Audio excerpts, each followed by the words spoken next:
The American Express Gold card is one of the most popular mid-level cards. At the same time, it's also pretty expensive and definitely not for everyone. Today we're going to run through all the perks and also the bull and bear case for the card. The numbers might surprise you. Big favor, hit the like button to help with the algorithm. If you know someone that's on the fence, then share this with them. Okay, let's start with the basics of the card. If you're trying to earn a ton of points, then this is one of the best options. It's pretty much your Steph Curry or Luka Doncic. The first big category is 4x on restaurants worldwide on up to $50,000 spend per calendar year. As a broad category, this is industry leading given the big cap. Breaking it down into 12 months, you're looking at about $4,100 spend per month, or about $1,042 per week. So it's not like you're capped at $500 per month. The second big category is 4x on groceries, so this is going to be at US supermarkets on up to $25K in spend per calendar year. You have a pretty high ceiling here as well. Breaking it down into 12 months, almost $2,100 per month, and per week, it's about $520. On the top end, some people might be pushing against this at about $450 per week, but most people will be fine. The card also has some travel multipliers. You're going to get 3x on flights, both directly with airlines or on amextravel.com. You also get 2x on prepaid hotels and other travel purchases, both through amextravel.com, and then finally 1x back on everything else. The 3x is fine, but for the 2 and 1, I don't really consider it because there are other cards that give you 2% back on everything. If it doesn't move the needle, then not really worth considering in your calculus. The disadvantage of the card though is that it's not cheap. So it does have a $325 annual fee, which is pretty aggressive, but at the same time, you do get up to $424 in total credits. That means that the absolute best case would be $325 annual fee minus $424 for a negative $99 effective annual fee. That means that you get about 100 in value from the card. The issue though is that that's the best case. And to be fair, there are people that will fall into this that will be able to fully use everything, especially if you're on the East Coast like New York. But for a lot of other people, that's not going to be the case. A big reason is how the credits are broken up and also where you spend and how you spend. For the first one, you're getting up to $120 in Uber Cash, up to $10 per month. Do you regularly take Uber and do you use Uber Eats a lot? Also, is this forced behavior that you normally wouldn't do? I'd recommend being brutally honest. One disadvantage is that these do expire every month, so it is use it or lose it. You cannot stack them long term and save them up for a big trip. So for example, even though my parents sometimes take Ubers, it's almost always around vacations, and that might be once or twice a year. Otherwise, they live in the suburbs and they're going to drive everywhere because that makes more sense. On the other hand, I live in the city and I end up taking Ubers quite a bit. Probably less than a lot of other people, but definitely non-zero. So I treat it like cash because I use it anyways and I'm not forcing behavior. The second one is up to $84 in Dunkin' credit and it's up to $7 per month. Taking a look at the cities of the most Dunkin' locations, you have Chicago at 207, New York proper, Brooklyn, Philly, and the Bronx. If you're in those places and you grab a coffee every morning, then it kind of makes sense. If you're on the West Coast, there are strategies, but you might still want to discount this. So even though I have been using those strategies, I generally value it at 0. It's ready to go, but I don't attribute any value. The third one is up to 100 in Resi credits and it's up to $50 semi-annually, so January to June and then July to December. This might be one of the most hated credits, but I actually really like it. The benefit is that you can just use it at restaurants, so just use your card. You don't have to go through any specific app or do anything else. So for example, if you're in New York, you have almost 1,000 different options, which is a ton. You're probably going to be fine there. Compared to San Francisco, where we have 160, there are still a ton of options and ones I like, but you don't have as many choices. If you go down to Austin, you only have 60 options, so a bit tougher and yeah, depends on if you like those 60 options.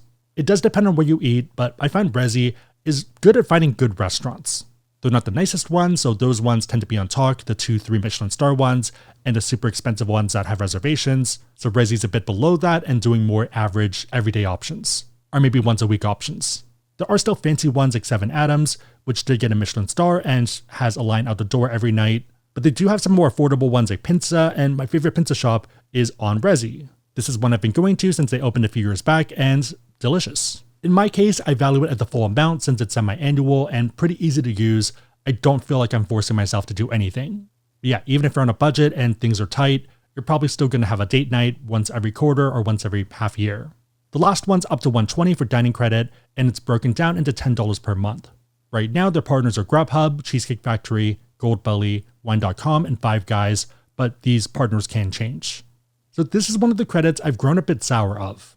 Before, when they had Shake Shack as an option, it was super easy because I still go to Shake Shack about twice a month. There's something about a burger after a berries class which feels like perfection. Nowadays, I just use it for Grubhub, which is fine, but it's just a bit more annoying, and some places charge a premium. On my end, I value it at 75 cents on the dollar, so 120 times 75% will be 90 in value. So even though there are a lot of credits, it's how you use them. So in my case, in the long run, I'm getting about 310 in value from the credits after discounting the ones I either don't use or find annoying. 325 annual fee minus 310 intangible credits for me is a $15 effective annual fee. Your numbers might be and probably will be drastically different. So it did end up making a calculator for this, so if you do want to change the numbers for yourself and your circumstances, you can do exactly that. It should pop up if you Google Ask Sebi Amex Gold worth it. But yeah, fundamentally, it's a math equation. Also, if you are considering the gold card, I'd recommend checking Card Match for elevated offers. Some people have used this to pull 90k points, so well worth considering and worth 30 seconds. On that note, if you want to learn about this card or pretty much any other card out there and you want to support the channel, we do have links on the website, asksebi.com, and also down below in the description box.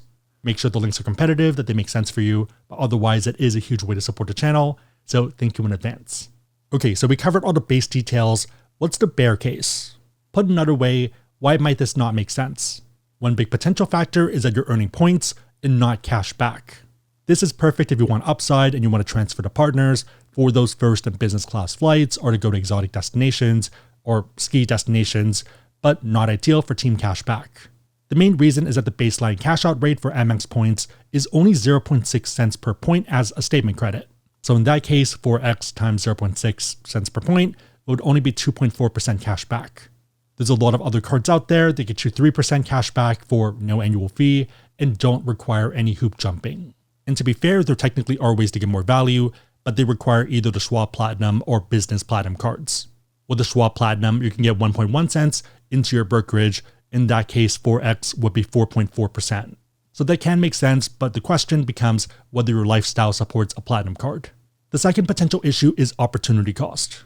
So even if you do value points rather than cash back, it does depend on how much you spend and also how you value the credits. Opportunity cost is the next best alternative you have, so what you're giving up with, let's say, a no annual fee card. For a lot of people, this ends up being the Capital One saver. So no annual fee, a bunch of categories, but for us, the main ones are 3% back in grocery stores and also dining. The reason I picked this one compared to some other cashback ones is that even though it's marketed as cashback, you technically can't turn these into miles.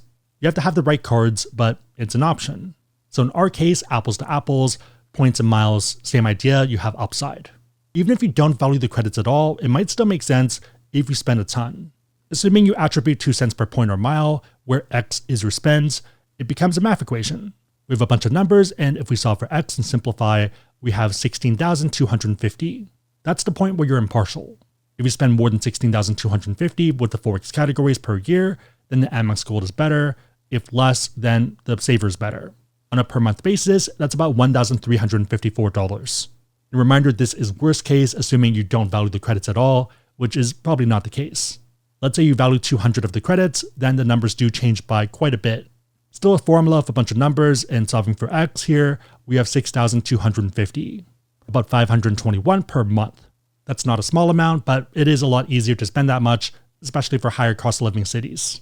The third consideration on the bear side is the offer terms. American Express has made it very difficult to get a lot of their intro bonuses. When you think about the core cards, you have the green, the gold, and the platinum.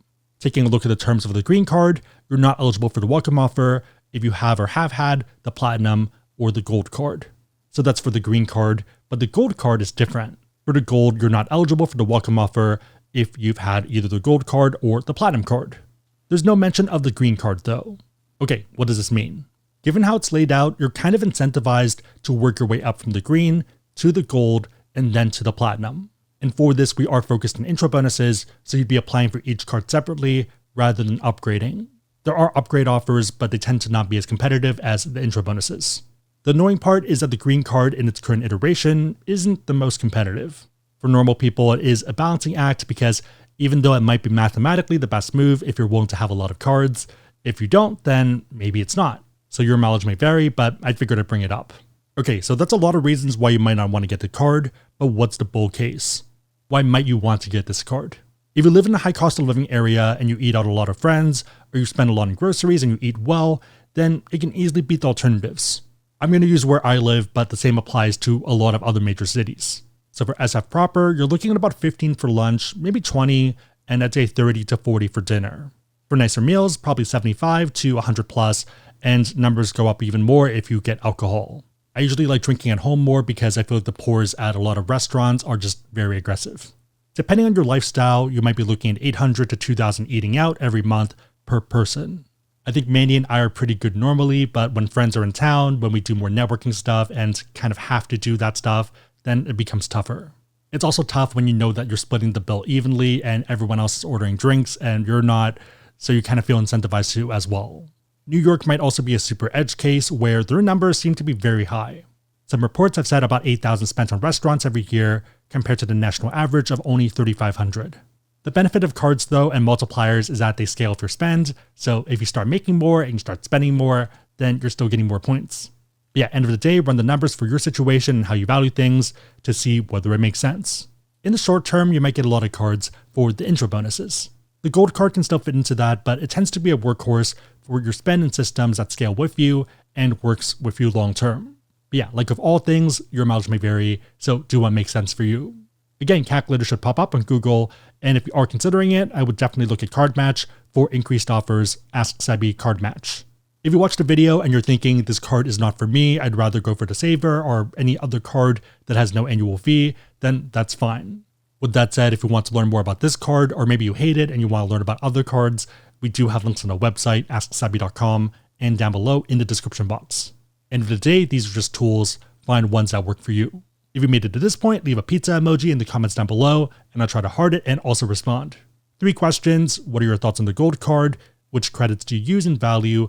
And also, what other changes would you want them to make? I don't think it's going to get updated this year, but it is probably in the pipeline for future years, and I feel like they do look at these data points. So yeah, let me know, probably them know, and everyone else know in the comments down below. Big favorite, thumbs up, share this, subscribe, but otherwise hope you liked it. See you next time.